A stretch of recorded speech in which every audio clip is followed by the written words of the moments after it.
Mini-episode 671 of the FDH Lounge is brought to you by the Pullins Group, delivering public affairs consulting and marketing services for small businesses trying to grow. Follow them on the web at pullinsgroup.com. The FDH Lounge. You want to schedule your life around it.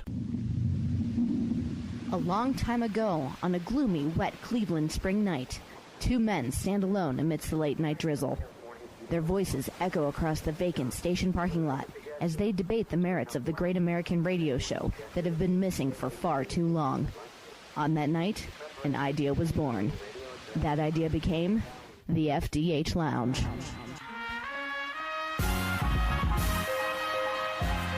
Welcome to the FDH Lounge. Okay, next category in the Pantheon, Pantheon 9. This is the sports blog. This is another vacated category. I have to say, as much as I greatly appreciated the FDH Lounge dignitaries and members of the Academy of Arts and Sciences who voted for the FDHLounge.com as the best sports blog. I did not. Thank you. I also felt enormously silly having to put that in our list of results on the front page, and I think I even put a disclaimer down there about some over-enthusiastic people there. I appreciate the general spirit, but... Is that payola or plugola? I don't know the difference here. I was sitting there, I'm going... This is not going to happen, right? This is not going to happen, and it did happen, and yeah. So I fortunately I didn't have any problems convincing people to purge this and then make it as an ineligible one. I think this is our last purge category here, actually. Musical act. We're going to have that subsequently. That one was purged as well, and we'll get to that. Somebody tried to vote for one of the purged acts, and he had to be slapped about the face a few times. But for best sports blog. The ones that we have here. Did you really slap him? Well, it was long distance. So we have some interesting votes in this category here. We have one vote that actually I don't really know what to make of here. And I guess I'll just ask you, Matt Patrone. You just put Life's a Pitch, which, of course, is the old webcast of our good friend Ken Detweiler that I used to be sidekick on. He's bringing it back as a podcast. To my knowledge, it's never existed as a sports blog. Can you enlighten me? I don't know sports blogs, so I just threw something out there. Okay. So on that note, I'm sure Ken is honored. Right, but okay. I'm going to excuse myself from this category because I do not listen to sports blogs. So I have no... They don't listen to you either, man. Right. So, okay. All right. So, fair enough. The single votes in this category, a little surprised I was the only vote for MMQB, Peter King's weekly football blog on the Sports Illustrated website, but we did have some other football-oriented votes that came in here. I don't know, should I have been surprised by that, Tony? I might have thought there might have been at least one other one. Yeah, maybe. It's got some good stuff. Yeah, I like it. I think when people think of sport, because they look at it as a part of Sports Illustrated. Okay. So it's kind of that, like, corporate. Yeah. I'm sick of big sports blogs, man. I considered casting a vote for MMQB. Mm-hmm. I stayed away from it only because it being one sports centric. Okay. And I was trying to, there are a lot of great blogs out there that are focused on one sport or one team. Right. And part of my feeling was, there could be some great blog out there, buried out there that somebody's toiling away and doing some really great stuff about Arizona Diamondbacks baseball. I've never read it or seen it. Right. So there's a lot of those. So I tried to come up with, what's covering sports, the world of sports, athletes, all sports. Okay. Whatever you want to. Well, I mean, and that's a good way of looking at it, I think. There were different ways of viewing this here from different people. We even had a legacy vote here. Ben Chu voting for a blog that is out of business, but where you can read all the archives, voting for Grantland. And that was certainly a great one. And you talk about Tony as something that's an arm of a bigger sports empire, in this case ESPN here, and subsequently cast aside when Bill Simmons flew the coop there. But I might have given more thought to that one if it were still around. I mean, that was one that I used to love reading multiple times a week, and guys like Bill Barnwell and all the stuff on there. Jonah Carey. Yeah. Jonah Carey. There was a lot of good stuff on there and good long-form reading. The problem is nowadays it's just unfortunate because I think a lot of the people who really enjoyed Grantland were people who do like the long form, but it's the minority. Yeah. With the way the internet is with social media, people just want a quick Vine video, or they want a GIF, or they want a meme. Pearls always before swine. 140 characters. 140 characters. You know, Yeah. they don't want the article that you got to spend 17 minutes reading. But I think, and if I recall, Rick, was my previous vote for Grantland? I think it was. It might have been. It might have been. You ended up casting a more successful vote this time around vis-a-vis winning categories. But And I hate my vote. I hate it.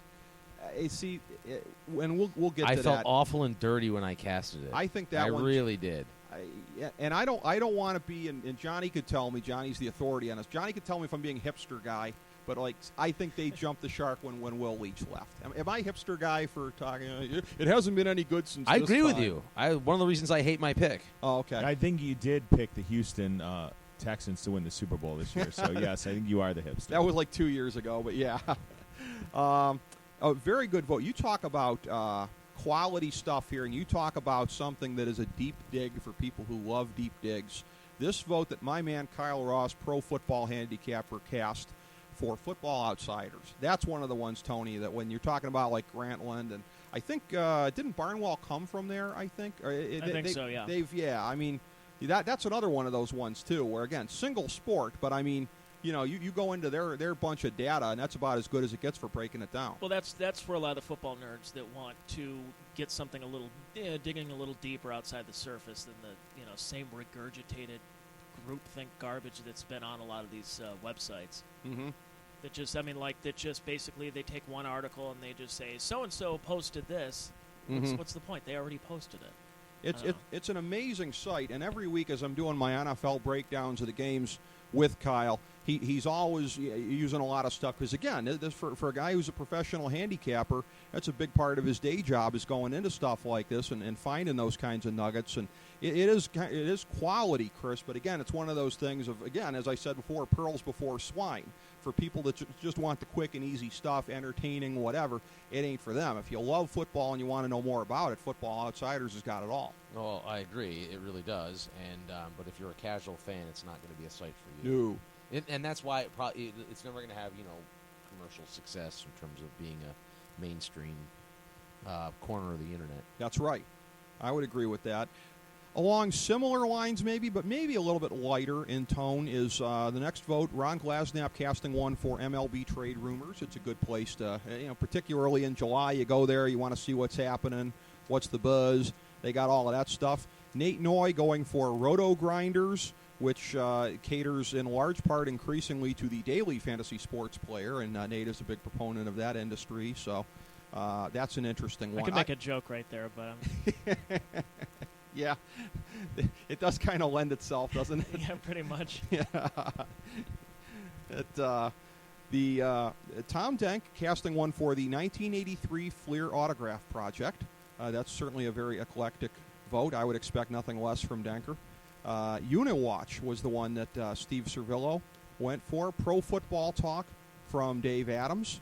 A good vote there, and that sums up all the individual votes except at the I'm looking to see here at the table. Okay, one more individual vote here at the table. Tony, you voted for Busted Coverage. Yes. That's a good one. That's definitely entertaining. It's entertaining because it's basically the TMZ of sports, but they make no bones about it, though. Right. I forgot who the guy is. He's like from Dayton or something. Mm-hmm. And he's the one who's basically the one following Johnny Manziel everywhere he goes. And we want your Johnny Manziel pictures. Did you see him play pool? Did you see him snort cocaine? Did you see him do this? Send him along. Pass him along to Busted Coverage. And they really just, like I said, they make no bones about who they are. And I'm like, you know what? I kind of do respect that in a way with the way the internet is now. Yeah, they should definitely be represented in something like this. There's no question about it. We go to there were only two of these ones that received more than one vote. Waiting for next year, a local Cleveland sports blog, for those of you listening outside of the area here. They do a very good job at covering the Cleveland sports teams. Original FDH Lounge dignitary Tim Faust, along with Mike Petak, our motorsports editor, along with Anthony Petrone. So, Anthony, thoughts behind Waiting for Next Year? I know that, among other things, they have hosted on there a podcast with our old friend from the station, Joe Wall. So there's been that. Tony, have you been on their podcast as well? Yes, I have. You have? Okay, great. That's I gotta check that out. When were you on there? September, I think. Okay, Yeah. sweet. It wasn't I gotta check great. that out. Well, and they didn't I even get your sucked. vote, interestingly enough.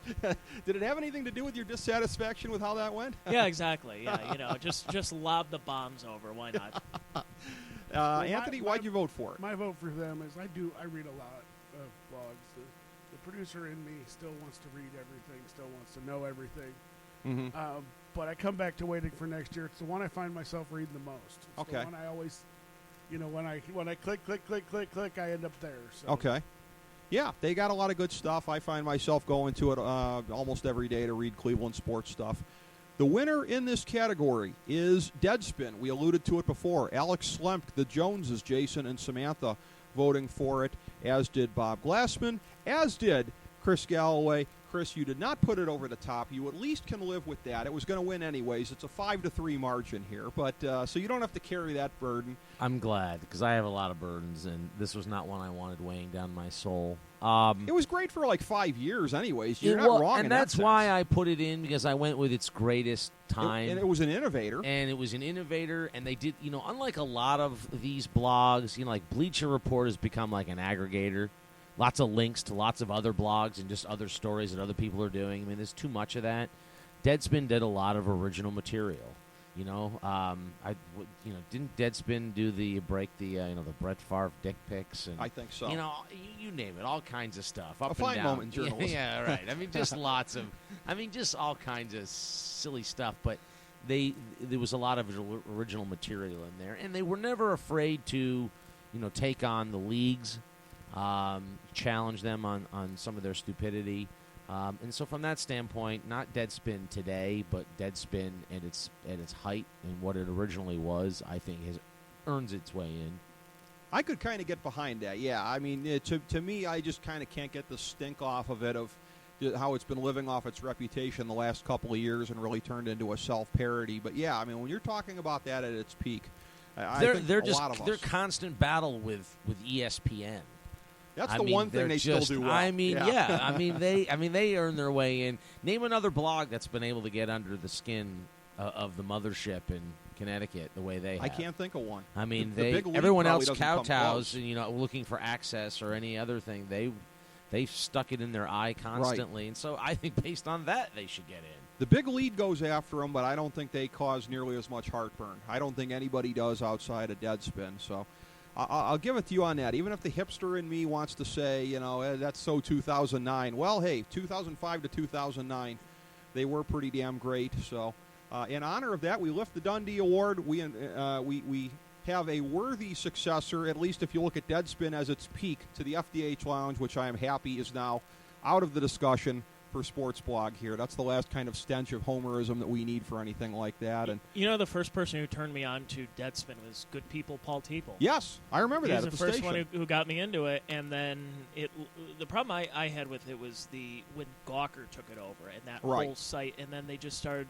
It was like, okay, if you're going to do stuff on Ferguson or whatever, leave that to Gawker. You have another site for this. Mhm. But then they were the ones that would do the stick to sports, but Right. then they wouldn't abide by their own rules, and that's Right. when I start attacking them on Twitter and everything, and having their writers just get pissed off at me, and it's like, dude, you're a sports blog. You're posting pictures of Brett Favre's schwanz on there, yet you're trying to be this journalistic, bastion. Come on. I couldn't stand it. Well, and that's the thing too, and that was a time when we were doing our shows at STN where it was really, really interesting time, because Teeple was one of the ones that kind of got his hands around that in terms of that was like a vital part of show prep for everybody, not just Deadspin, but then you start kind of expanding it from there, awful announcing and whatever. And Deadspin served a purpose before Twitter. Yeah.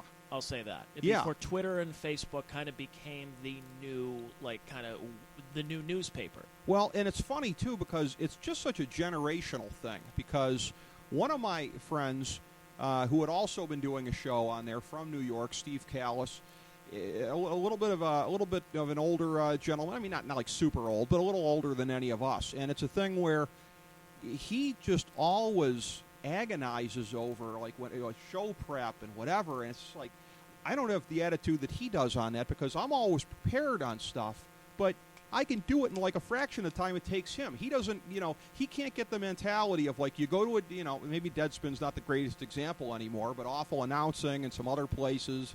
You go here, you go there, you look at a few things. If you're looking for topics for the day, you can find it. You can find people's takes on it. It's pretty simple, and it's one of those things where just generationally, if you kind of came up, before all of that, and this is what you have to do to prepare for a game, and you got to go through box scores and watch much of the footage of games and stuff like that.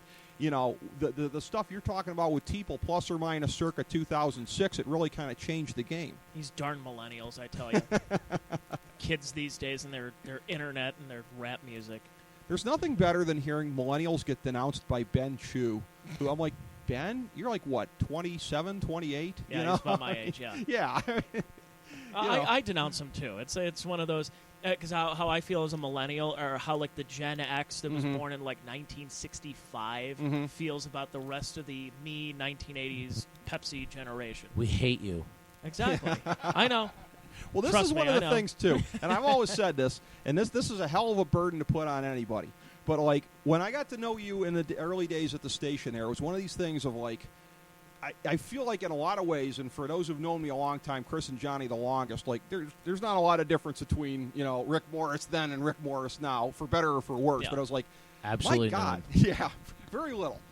But I was like, my God, this is almost like, and this is how egotistical I am that I like you. It's like, this is like talking to a younger Rick Morris. It's like, this guy like looks at all these things like the same way because I'm the same way of like, I hate my generation. Like Generation X, like when I got out of school and everything, I'm like, I was just giving the middle finger to like everybody, you whiny assholes who just, you know what I mean, think the world owes you a living. And it's just like, that's the mark, I think, of true character is loathing your own generation. Absolutely. It really is. You have something to add?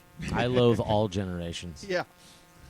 Well, we all kind of, particularly compared to like the World War II generation. Let's be honest. Like we all kind of suck compared to them. We should just be honest enough to say that. I think there's a lot of truth to that, but I also argue that circumstances made them the greatest generation. Along way, Granted, we who do we think of as our greatest presidents? Ones that had to deal with traumatic situations and were able to succeed. You're right. No one's out there screaming, Calvin Coolidge was the greatest president ever. He might have actually been. He was my vote in the Pantheon for best Yeah, I was going to say president. Pantheon 10. We should do underappreciated generations. Yeah, underappreciated generations. Well, and of Are course, there any of them that should win though? I mean, my in the great book that I've had rattling around in my head for several years now is I'd like to write the book about the baby boomers and just call the book The Worst Generation. Because there hasn't been a generation that's been so self-centered, so hypocritical, and ruined so many things for future generations as the baby boomers. that is true. Yeah. Like we as Gen Xers, Tony as a millennial, like we can feel good about ourselves compared to them. At least we're not the baby They are boomers. horrible as a generation. We're going to make America great again. Yes, in all ways possible, yes. So the sports blog goes to Deadspin, best sports blog in the Pantheon. Now it's NFL offensive lineman, and here we start to get a little bit more clumping up in the categories. We only got a handful of votes for one candidate. Most of these, I say most of these, were pretty quality. Ben Chu voting for Gene Upshaw. You got to respect that one. A great old school vote there. Tom Rafferty was the vote for Scott Pullins. Again, if you're going to go back a little ways and look at that, I think old Skeeter got that vote pretty good. I love that song he did, Baker Street. That was great. I prefer the Maynard Ferguson version myself.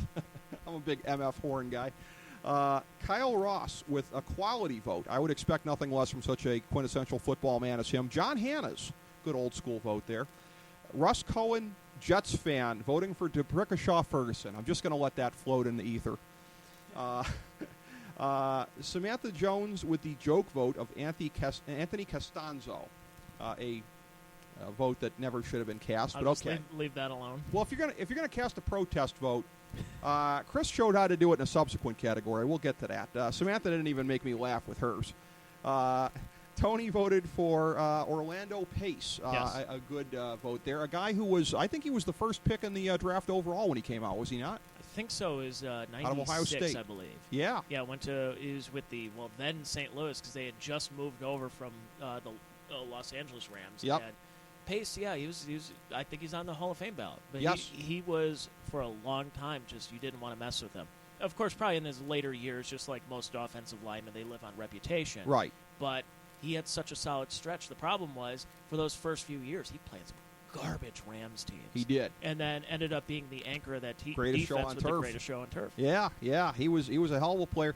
And he's the guy, I think, where I can really kind of defend this vote is, didn't he sort of anybody else more so become synonymous with the term of pancaking? Yes. Didn't that get to be big with him? Yeah. Mm-hmm. Yeah, he was like the first when you were starting to do those "come on, man" on Yeah. ESPN. They would go, look at this block from Orlando Pace. He sends this guy right on his tuchus and whatever.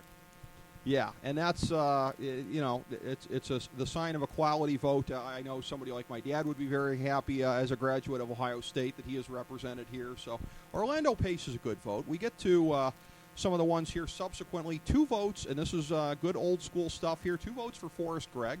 I can definitely defend that. Somebody who got 3 votes who, when these came in, 2 of them came in early from the same family, no less. But I was a little bit scared that this guy was going to win because I didn't think this would be a very credible winner. But Anthony and Matt voted for Joe Thomas along with Jason Jones. A little bit scared. Why? A man who's been to a Pro Bowl every year of his career on a crappy team? But, like, greatest of all time for a guy whose career isn't even done yet. A man who's been to a Pro Bowl every year of his career on a crappy team. Okay. To me, that describes greatness. If you can get to a Pro Bowl every year straight up, and the rest of the team around you does nothing, and the whole rest of your line sucked, but yet they still notice you to put you in a Pro Bowl, that's greatness. It's not, to me, a Nolan Ryan vote. I wouldn't go that far, but it's one that I don't really agree with. I mean, that's greatness. You can make a case for it, and you just did. I mean, you can make. I don't think it's a joke vote, but it's it's just one I don't really agree with. I mean, you got anything else on that, man? And like you said, his career isn't done yet. So what else can he do? But that's not part of this, though. It's not like, boy, and in the year 2018, that guy is going to go to 5 Pro Bowls. Okay, Barkley. So, yeah. So. But, no, I'm just saying based on what he's done. Okay. I mean, and sitting around this table, the majority of us have paid attention to the Browns. We've all seen Joe Thomas a lot. He's a great player. And he's been around garbage. Yeah, he has. Most of his career. Ironically, not the first year. They went 10-6, and he probably thought, boy, it's going to be nothing but blue skies and Palomino ponies.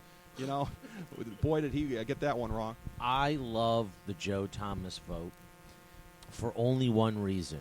Why? And that is to go back many years now and revisiting I don't know if it was... Are you going to throw back at me something I said? No, I'm going to throw back something that Jason said. Jason and I, way back in the radio days, back at the station, we had an entire debate as to who was going to be the better pro, and I steadfastly believed that Thomas would be, and he said Jake Long was going to be the better left tackle.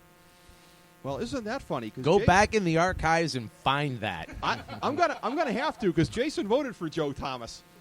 In fact, you know what? I know what it was. That was one of Jason's classic things of when the Browns took him. He's like, well, let me look at this again. And then it was like, okay, on second thought, I do agree with them. That was one of Jason's classic reevaluations. 3 votes for him, along with 3 votes for somebody that I voted for, Bruce Matthews, as one of the greatest offensive linemen of all time, or in my estimation, the greatest. And this is somebody that, again, has been able to play multiple positions. So the brother of Cleveland's own Clay Matthews, but myself and Johnny among the 3 votes for him, along with actually in your brother Dave being the 3rd one here. So, hey, once again, a family repping the same guy, but so it doesn't just happen for Joe Thomas. But, again, Bruce Matthews, a guy more so, if I remember correctly, back around the turn of the century, but a great player, and certainly I agree with your vote. Well, 292 games started over an 18-year career, 14 Pro Bowls. And speaking of being a great player on a poor team, I mean, that says it all right there. So, an amazing player. Yeah, and those Tennessee offensive lines were really renowned, and again, he was a big part of it. And I think even going back to the Houston days, was he not? He was not with them. Oh, yeah. Going back to when it was the Oilers, and a long-standing career. The man had longevity, but he did not win this.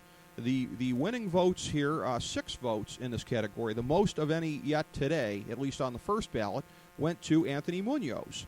And he collected a nice kind of cross-section as we went along here. And, it was very, very interesting. Again, he kind of rallied as we went along a little bit later here. And I see also another vote. I'm sorry, Chris. I overlooked this one here. You voted for Mike Webster as well, so that was one that was in there also. I did because I suspected Munoz would win, and I didn't want this. I wasn't looking to be contrarian, but I knew most of our votes would sort of gravitate towards left tackles. But when I think of offensive line, I think of center. It starts with center. You're touching the ball on every play. You're calling out the formations in terms of the defense and who's covering one in the way most teams, play center within the NFL. Mike Webster, 9-time Pro Bowl selection, 9-time All-Pro selection, 4 Super Bowl rings of Pro Football Hall of Fame. Playing, I think, what is probably the toughest position on the offensive line, not left tackle, and doing it so well for all those years. His jersey has been retired. So, as a Browns fan, obviously it pains me to nominate a Steeler, but when I think of an offensive lineman who led a 4-time Super Bowl champion, helped make Terry Bradshaw look a hell of a lot better than he was, and dominated his position for so long, went to so many Pro Bowls, Mike Webster got my vote.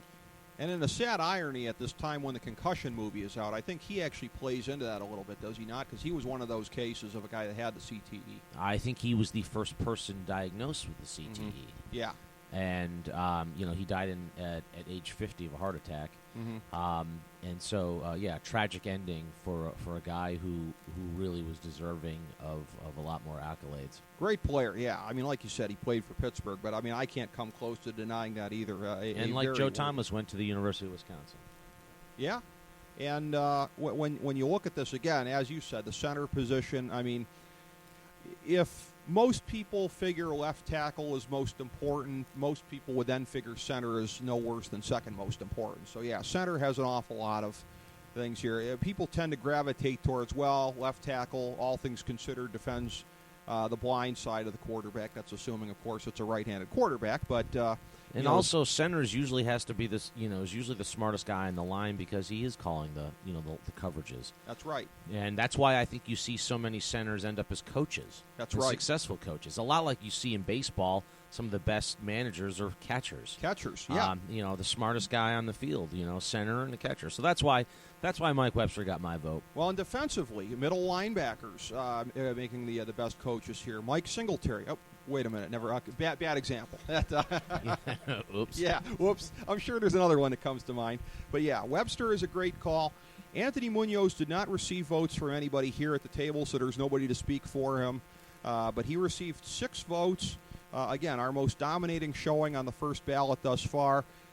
Most of us sitting here, I think, anyways, have a decent memory of him back in the days of the Browns-Bengals rivalry and what he was able to do for those Bengals teams of the 80s. And he's certainly one of the more famous offensive linemen out there as far as his career, as far as what he accomplished. So in terms of name recognition, I'm not surprised that he won this, but this doesn't mean that I can dog it either, because you can certainly justify it based on his career, based on his contributions to those Bengals teams that went to 2 Super Bowls. So anybody got any thoughts on Mr. Munoz? I think it's a great pick. I mean, when you think offensive lineman, he comes to a lot of people's minds first off. And that mustache.